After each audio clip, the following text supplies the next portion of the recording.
We welcome the advice from New Zealand. It's the second half of the equation. We consciously opened up Australia to people coming from New Zealand because their case numbers were negligible, and we knew that there would come a time when our case numbers gave them confidence. And so this is a sign that New Zealand and Australia aren't just working together, but that families can be back together in both directions. Friends can be back together in both directions, and flights can be full in both directions, which is good for the economy, good for our airlines, and it's good for both countries. So is the federal government likely to approve New Zealand's decision?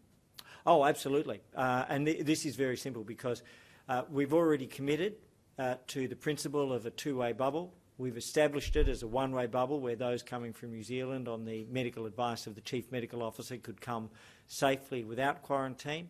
Now this gives the chance for New Zealanders or Australians to visit New Zealand, whether it's for friends, family, weddings, funerals, births, holidays, business, without having to quarantine.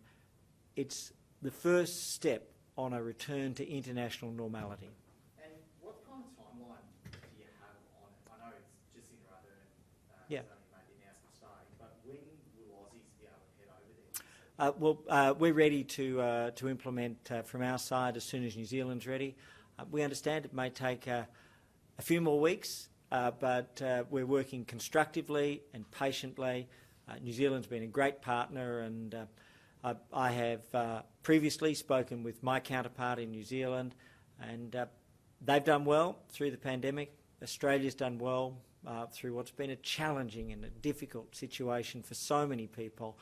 But now both countries can bear the positive outcomes of that, and that just means more people getting to see their loved ones, or people being able to take a well-earned break, and that's good for Australians, it's good for New Zealanders. So just to be further on that, Minister, New Zealanders can come to Australia in most of the states at the moment without needing a vaccine. Will that remain the case once a vaccine becomes available, or will we continue to check New Zealand? So we'll continue to follow the medical advice, but at the moment the medical advice is crystal clear from the Chief Medical Officer of Australia, Professor Paul Kelly, and that is people can come from New Zealand without a vaccination because New Zealand has no community transmission at this point in time.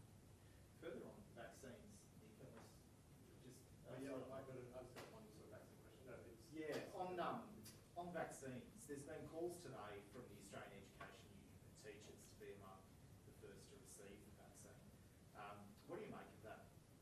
Oh, look, I have deep respect for all of the views of different groups, but we'll continue to follow the medical advice, and they'll go through a careful process of identifying the priorities for the nation.